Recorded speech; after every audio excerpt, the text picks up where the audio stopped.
Hi everyone, thank you so much for tuning in to speakupliberty.com. Before I get into this topic, I just want to let you know that I identify as a conservative atheist. Over the past few months, I've been reading a lot of feedback from the left-leaning community that's very upset about Betsy DeVos being proposed as the Secretary of Education, and now she is the Secretary of Education. And from what I've seen, many people were upset because she's religious. People think that she's predominantly supported by the religious community. I've also seen people who are upset because of her connections to money. She's very wealthy and she has ties to all kinds of different people with money, so that's an understandable thing to discuss.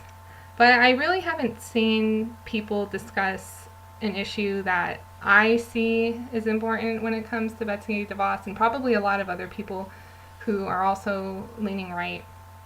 And so I came across this meme the other day on Facebook that says, "Never send your daughter to college." And I think this touches on why a lot of people are okay with Betsy DeVos, maybe support her, but are really waiting to see what she has to say and what she wants to do as Secretary of Education. So in this graphic we see this girl who transitions from her freshman year to her senior year in university, and I just want to say that I don't have a problem with her becoming more masculine. I have no problem with sexual orientation, but there is something I pick up in this graphic that I relate to. I observed it when I was in university 5 years ago, and I'm seeing it more frequently now. It's something that I've coined, and I think I've heard it from other people. It's the term liberal indoctrination. So with this girl, we can see these changes in her looks. She's kind of taking on this appearance that, again, I've been seeing more frequently.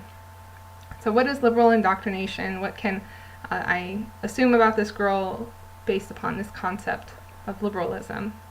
So I made a list of different things that I can assume about this girl based upon this transition she's gone to.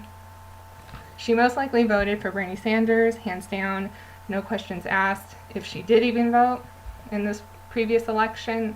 I know a lot of people, young people, didn't vote, but they for sure let everyone know that they supported Bernie Sanders. Didn't really question much about him, but they for sure supported him. She probably focuses strictly on social justice and socialism in conversations, probably doesn't expand further into specifics about economy or how to exactly go about implementing certain strategies. Just simply talks about social justice and socialism. She probably demonizes the Republican Party and calls it racist and sexist. She praises socialism but says to destroy capitalism. Thinks negatively about America, yet knows very little about other countries. Can't have much conversation on that. She probably supported all of the social justice movements this past year, from Black Lives Matter to Women's March. Probably influenced by the Occupy movement that happened years ago. And she may be even supportive of domestic terrorist group Antifa. In her senior year photo, she does look like some of the criminals that have been out in the streets causing problems associated with the anti-fascist groups. There's a chance that she defends Islam, a chance that she's majoring in a social-oriented major like women's studies, which I am seeing more and more students get into that. Women's studies, Chicano studies, African American studies, studies that are based on race, gender, and really social matters. And finally, she probably has a bleak future in finding a career, which is what public education is supposed to be about. It's not supposed to be about social justice. So by looking at her picture, I can say that she's probably heavily involved in social justice. And this is something that kind of happened to her throughout her time in university, because I've seen it. I saw it happen to many of my classmates. They just got more and more involved into social issues, racial studies, and so that's where the term comes up, liberal indoctrination.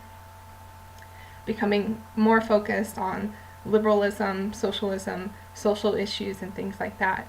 And so when Betsy DeVos comes out, she says that she's for school choice. She wants parents to have more options in choosing where their children can go to school. I could totally understand that from up front, because again, this liberal indoctrination is just running rampant in the university system, and some people see it, a lot of people don't. And so I think that's why a lot of people support her, or at least are willing to give her a chance.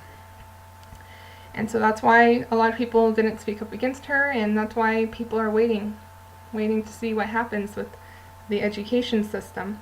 I just wanted to give that insight. So just to be clear, people aren't strictly voting for her for religious reasons. They're not voting for her because she has this maybe conservative, fundamental outlook on education. It's just simply to have something different from liberal indoctrination that's been going on in the public education system for a long time. So who knows what she's going to do, and who knows what she's really going to propose as time goes on. We'll see. But I just wanted to give this background about the university system and touch on why people may be interested to see what Betsy DeVos has to propose. Thank you for tuning in.